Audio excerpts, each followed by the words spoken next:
Summer Food Service Program Prospective sponsor. This presentation will review the meal pattern requirements. There will also be a discussion of offer versus serve and how to complete production records. The first meal component that will be discussed today is milk. Milk is required to be served with all breakfast, lunch, and supper meals, and it's an option to be served as a component for snacks. What is the serving size of milk? It's 8 fluid ounces, which is 1 cup. The types of milk that can be offered in the summer feeding program are pasteurized, unflavored or flavored whole milk, reduced fat milk, low fat, fat-free, skim milk, buttermilk, lactose-reduced, and lactose-free milk. It is recommended that fat-free and 1% milk is served to children over 2 years old and whole milk for children ages 1 to 2. At breakfast or snack, milk can be served as a beverage or on cereal or a combination of both. And at lunch or supper, milk must be served as a beverage. The second meal pattern is fruits and vegetables. Fruits and vegetables are combined as one component in the summer food service program, which is different from other child nutrition programs. Fruits and vegetables must be served at breakfast, either a fruit or a vegetable serving. It could be a serving of fruit, serving of vegetable, or full-strength 100% juice.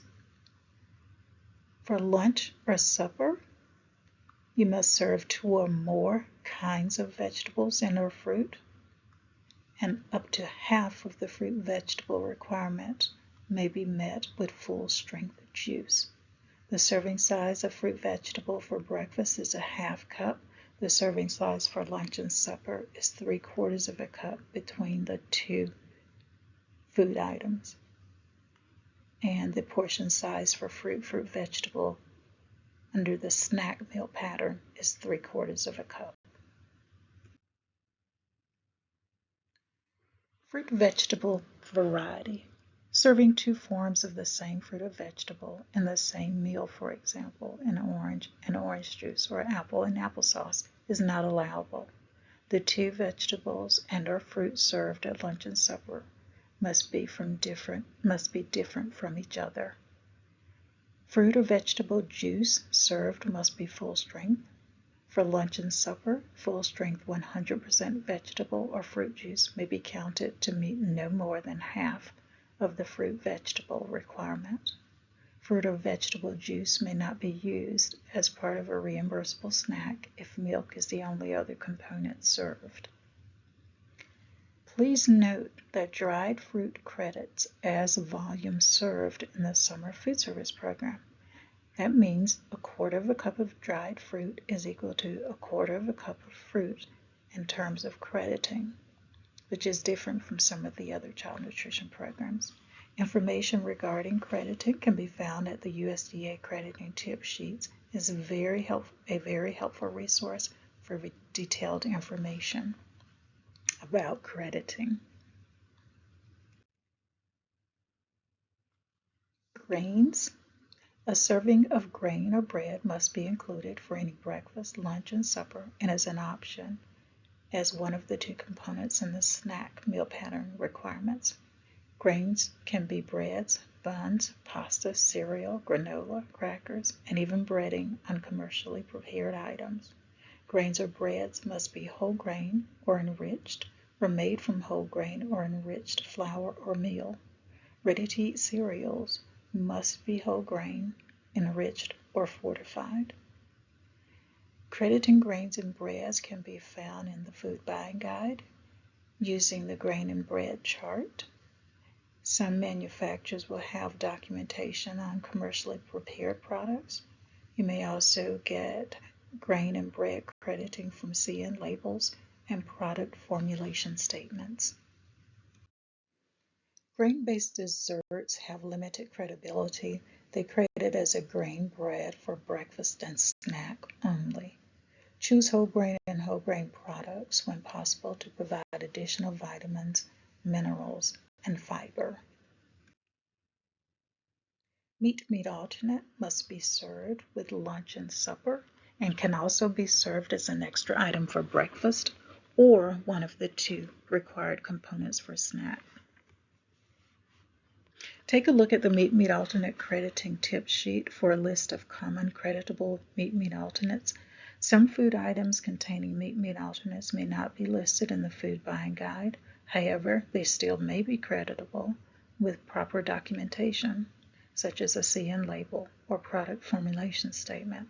Some combination foods are things such as pizzas, corn dogs, chicken nuggets, and meat sauce.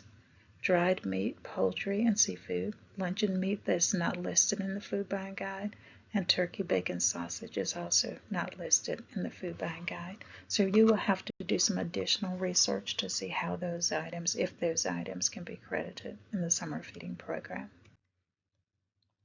This is a sample of beef bologna, and this product actually has beef water, corn syrup, salt, potassium lactate, ground mustard, etc. So this beef bologna product is very popular, but it may or may not meet the crediting guidelines for the summer food service program. And that's why it's so important to get that information from the manufacturer, either by reviewing a CN labeled product or by having a product formulation statement. This item will not be able to credit based on weight only because of the extra ingredients, the water, the corn syrup, the other flavoring. So it will not credit as 1 ounce of beef bologna equals 1 ounce meat alternate.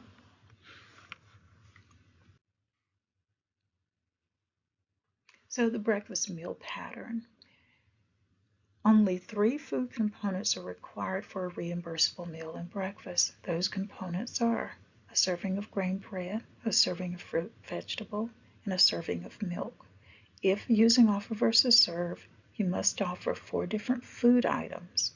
The 4th food item can be either an additional fruit, vegetable, an additional grain bread, or a meat alternate. A child can take 3 of the 4 food items, so they can only decline 1 food item under offer versus serve on the summer food service program breakfast meal pattern. Okay. All food items offered must be different from each other. So what that means is you cannot offer a 2-ounce blueberry muffin and count that as 2 grain breads. You may offer a 2-ounce blueberry muffin and a granola bar, along with the fruit and the milk, and that will be a proper summer food service program breakfast menu. So here are some questions. Are all of the required components available in this slide? So we have cereal, which is a grain bread. We have banana, which falls in the category of a fruit vegetable, and we have milk. So we do have all the required components. Are there enough items in this picture if using offer versus serve? So we have cereal, we have a muffin, we have a fruit as banana, and we have milk. So we have 3 components, 2 grains, a fruit, vegetable, and a milk. So our components is there. We've met that. And we have 4 food items. And the food items are milk, banana, cereal, and muffin. So yes, there are enough items if using offer versus serve. This next one, are there enough items if using offer versus serve? In this example, we have cereal, yogurt, a banana, and milk. So we have 4 food items here: cereal, yogurt, banana, and milk. So yes, we do have enough items for offer versus serve. The yogurt is a meat alternate. The cereal is a grain bread. The banana is a fruit vegetable. And then we have the fluid milk to meet the milk component. Okay, so now, are there enough items if using offer versus serve? So it looks like here we have an English muffin sandwich, we have a banana, and we have milk. So do we have enough food items? We have a banana, we have milk, so that's 2 food items. We have an English muffin, that's 3 food items.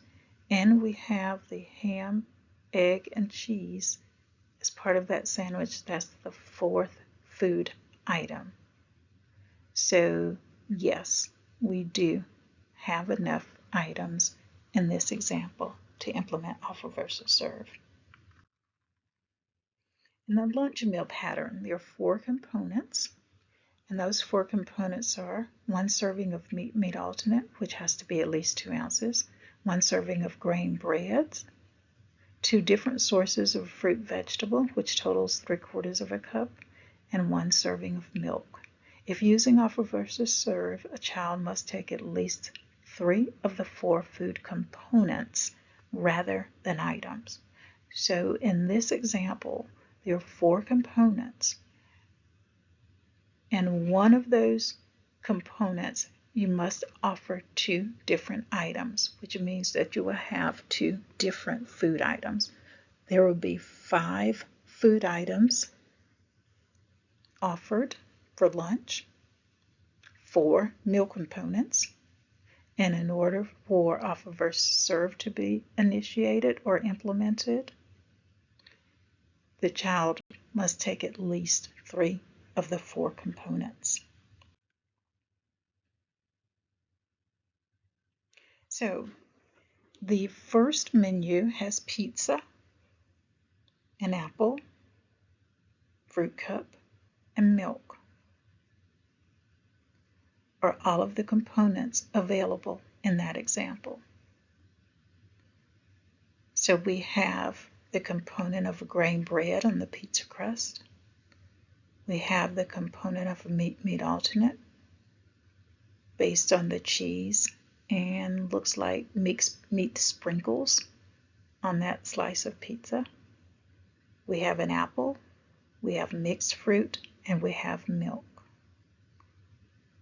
So we do have our 4 components. 2 components in the pizza, the bread and the meat. We have a fruit component, and we have milk. So all of our components are met. What about the second example? We have yogurt, peanut butter, banana, and milk. So the yogurt and peanut butter count as a meat alternate, so that's 1 component. The banana counts as a fruit vegetable, that's our 2nd component. And then the milk counts as the milk component. So we only have 3 components in that 2nd example. So there are not enough components for SFSP lunch.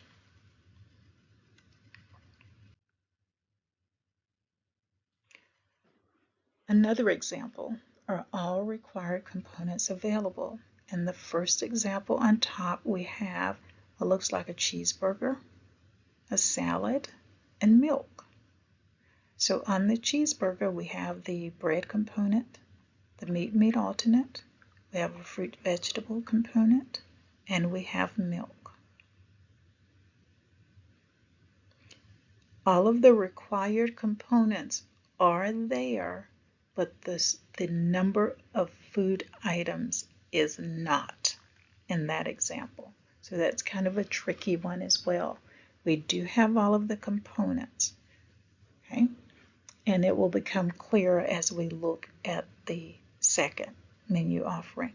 So we have the cheeseburger, a garden salad, looks like sweet potato fries, and milk.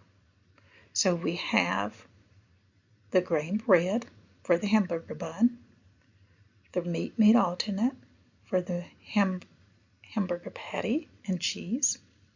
We have fruit vegetable from 2 different sources, and we have milk. So both of these examples are showing that all components are available, but the second example, the summer food service meal pattern, is being met because it has the 2 different sources of the fruit vegetable component. Snacks must provide 2 of the 4 food components. Juice cannot be served if milk is the only other component. There's no offer versus serve in the snack program. The child must take both components.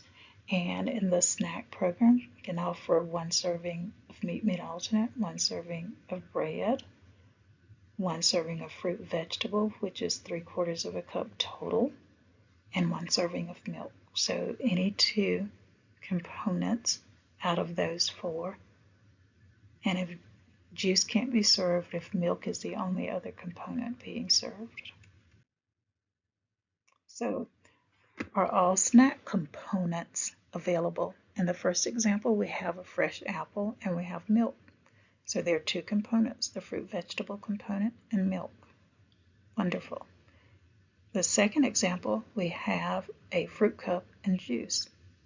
All of the components are not available. In this example, we only have 1 component represented, and that component is fruit vegetable. Okay, let's look at these menus, breakfast menus, and see if there's anything missing. So we have scrambled eggs with cheddar cheese toast, scrambled eggs with cheddar cheese, toast, and grapes. The scrambled eggs and cheddar cheese is our meat alternate. We have toast, which is our grain bread. Grapes are our fruit.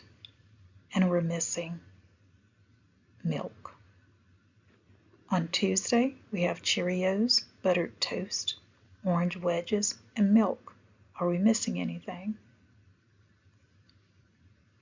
No, we are not. Provided that the serving sizes are all accurate, we are not. Okay. The third example for breakfast, we have yogurt, banana, and milk. Okay. Remember, for breakfast, we have to have 3 components but 4 food items if we're doing offer versus serve. So we have yogurt, we have banana, and we have milk.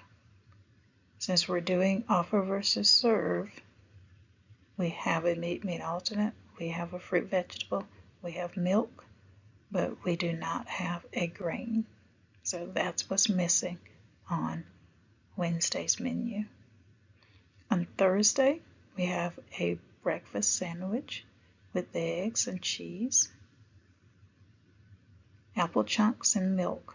The breakfast sandwich, we're going to have a grain bread serving. With egg and cheese, we're going to have a meat alternate serving. We have apple chunks, and we have milk. So we have 3 components, and we have 4 items. And lastly, on Friday, we have blueberry muffins, oatmeal, and milk. Is there anything missing here?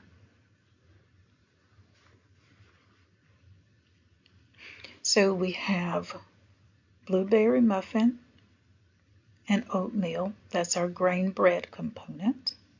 We have milk. And we have 3 menu items or food items. So we need another food item, and that food item that's missing is a fruit vegetable. Continuing with meal service suggestions. If looking for ways to reduce food waste, consider implementing offer versus serve, offering choices, using leftovers, and establishing a share table. There are a couple of things to remember about offering leftovers. Ensure that they have been properly held for food safety reasons, and in addition, that the leftovers are high quality and that students are likely to enjoy them the following day. Leftovers should be documented on your inventory and production records to show that the site had enough of that component on hand the following day to offer to all children. In establishing a share table, work with your local health department to receive guidance on how to set up a share table. Make sure the items that are being shared are wrapped or individually self-contained, and if there are any perishable items, that they are kept at the proper temperature.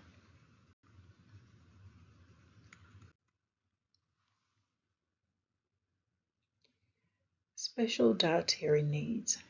You might encounter some special dietary needs, and those will restrict some of your participants' food choices that they can have. Ensure that you have a signed medical statement, and that statement should indicate the individual's dietary needs and how it restricts that child's diet, food or foods to be omitted, and food or food choices that must be substituted.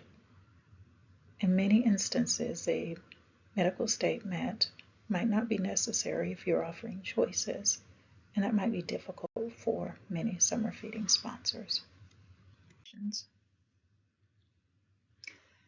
Field trips. Meals can be taken on field trips with the following considerations. Sites must notify the sponsor ahead of time if they're going on a field trip. The sponsor has to notify ALSDE by entering the dates in the site application prior to the field trip taking place. Meals must meet the meal pattern requirements and be documented on a production record. Meals served are counted and documented at the point in which they are served. And you have to have a written policy or procedure addressing how meals are counted, how meals are served, how meals are stored, and meal counts returned. ALSDE will allow open sites to close when meals are served off-site if the site does not have the ability to continue meal service that day. The sponsor must notify the community of the change in meal service and provide information about alternative open sites. As a state agency, we may disallow meals if the sponsor does not notify ALSDE of the off-site meal service, and that can be done by creating a revision in the link application. It's determined that the meal pattern requirements were not met or any additional program requirements were not met, and lastly, if the sponsor failed to notify the community of the site closure.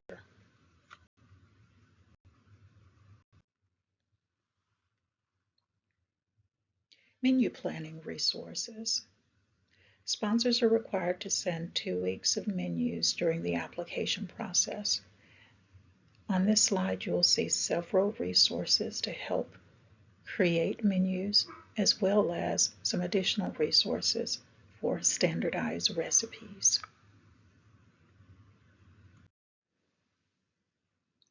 Production planning. Records documenting production of meals are valuable for several reasons. It provides a written history of your participation, can help with future planning, identify trends and student preferences, provides clear instructions to staff on what to prepare, how much, and serving sizes, and finally, but probably the most important, it provides the documentation needed to ensure that meals claimed for reimbursement meet the meal pattern requirements. Determining how menu items will credit towards the meal pattern is a very important step when ensuring meal pattern compliance. Tools for crediting menu items include the Food Buying Guide, standardized recipes, see-in labels, and the grain bread chart.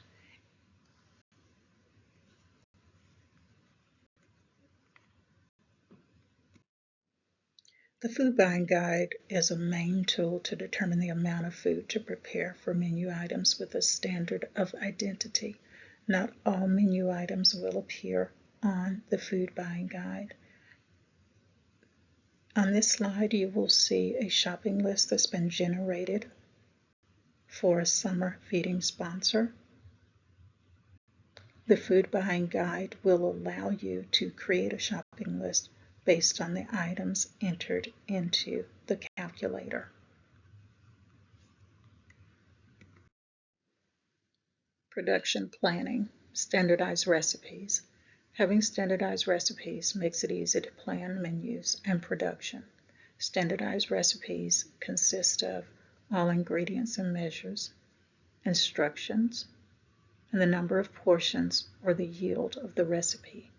Child nutrition programs must know how the recipe credits toward the meal pattern requirements. There are standardized recipes on the Institute of Child Nutrition website and on USDA Teen Nutrition website. Space on the production record is limited, so document meal components. There is space to reference the standardized recipe number. Please use that space to indicate your standardized recipe number, and there's no need to detail all of the ingredients.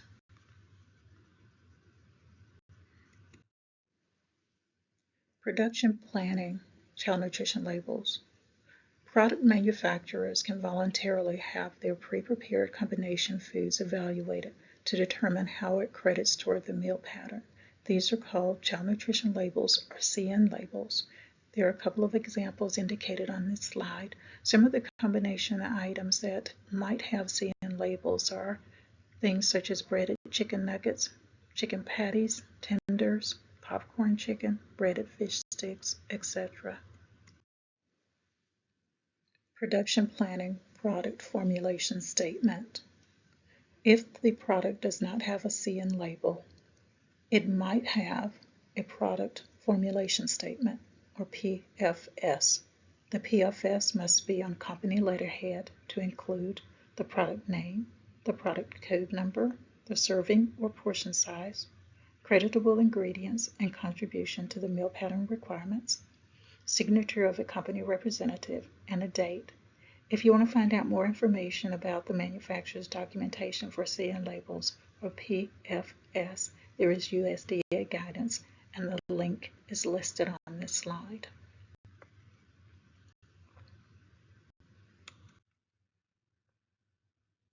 Production planning, the grain bread chart.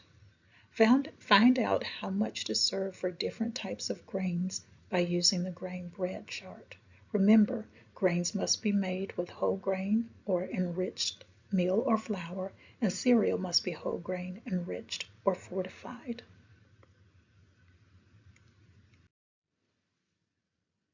The production record is an important part of the production planning process.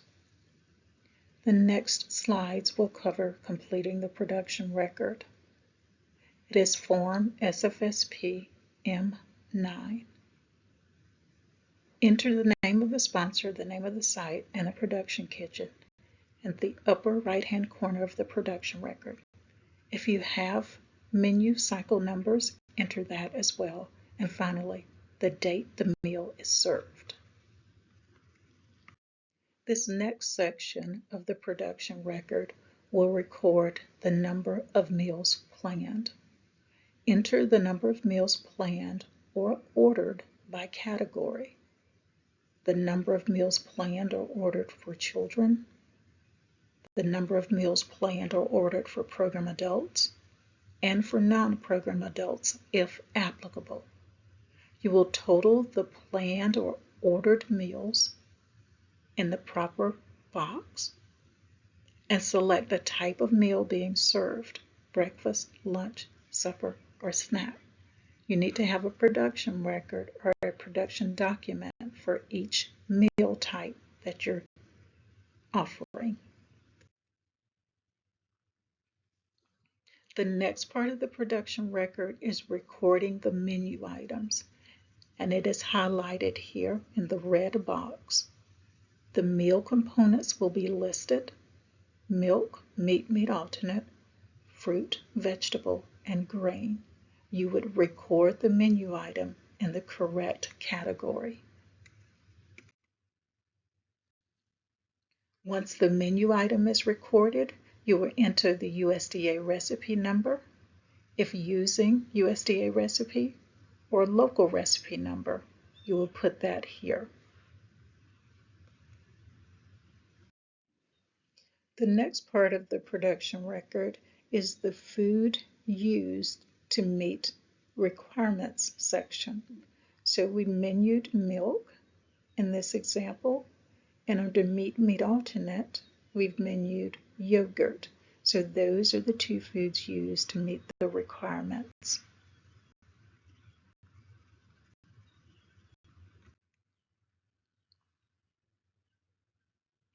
The next part of the production record is to enter the portion size being served. In this example, the milk that's being served is the serving size is 8 fluid ounces, and the yogurt is 4 ounces.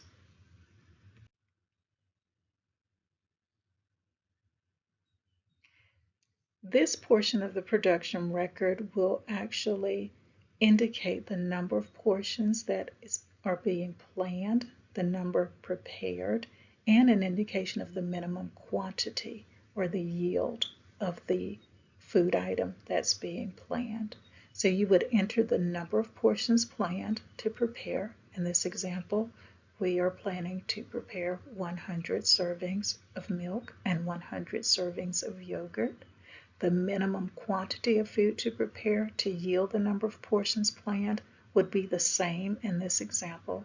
And then on the day of, that last column in the red box is the actual quantity prepared. So what happened the day this meal was served? Even though you planned for 100 servings, on the day the meal was served, you only prepared 75. Okay. Moving on, the next column is the quantity of USDA foods, and you may or may not have anything in that column. If your yogurt or milk did not come from USDA foods, then that would be 0. But if you did get yogurt from USDA, you would just indicate the quantity that you used on that day of the meal service. And the last column of the production record is where you would record the leftovers. In most instances for summer food service program sponsors, you will be recording the number of portions that were left over. In some instances, you might also record weight or volume, but more likely than not, it would be number of portions. And in this example, you see that we had 5 of each left over. 5 of the milk servings were left over and 5 yogurt servings. So this is the remaining portion of the production record. You would just simply continue to list your menu items under the correct meal component. You would enter the recipe number, the food item that you're serving that meets the component, the portion size, and so on. So you would do this for each menu item that you have on the production record. The highlighted section of Other, the blue highlight, these are foods offered on that day's menu, but they do not meet the meal pattern requirements, but it's being offered. And some examples of that might be if you're serving a biscuit for breakfast and you have jelly, you would put jelly in the other foods because jelly does not credit towards the meal pattern, but it's accompanying the biscuit. The second portion that I want to bring to your attention on this production record is comments, and that's highlighted in green. So if you had leftovers, and we did in this instance, we had leftover milk and yogurt, you would enter the storage location of those leftovers and any other information about the day's activity that might have impacted production. So if you remember, we planned to do 100 servings, but we actually prepared 75. So why is that? If, for instance, the delivery was late or the weather was stormy or participation was down, putting it in the comment section is a great way to record that, and it gives you that historical data for the future. And of course, the production record needs to be signed and dated by the person completing it. And this last slide is just kind of a fun activity if you would like to work on that. Again, the production record is Form SFSP M9, and we will have those forms in the link application. And again, if you'd like to participate in this activity, you would just enter the name of your sponsor, the name of your site, production kitchen, menu number if you have one, the date. And here in this example, we're planning for 250 children and 3 program adults. This is a lunch meal. Our menu is listed here as corn dogs, fresh strawberries, a garden salad, a dreamsicle, a treat, and milk. And of course, if you have local recipes, assign your local recipe number. If not, if you're using USDA recipes, use the USDA recipe number. And just as a little throwing a monkey wrench in this example, on the day of meal service, the local church called and wants to bring 50 children for lunch. And you have the 50 meals that you can provide for them, so you agree to this. And at the end of the day, you had 10 corn dogs left over, 8 servings of strawberries, 6 salad servings, no dreamsicles, and 10 milk cartons. So have fun with this one.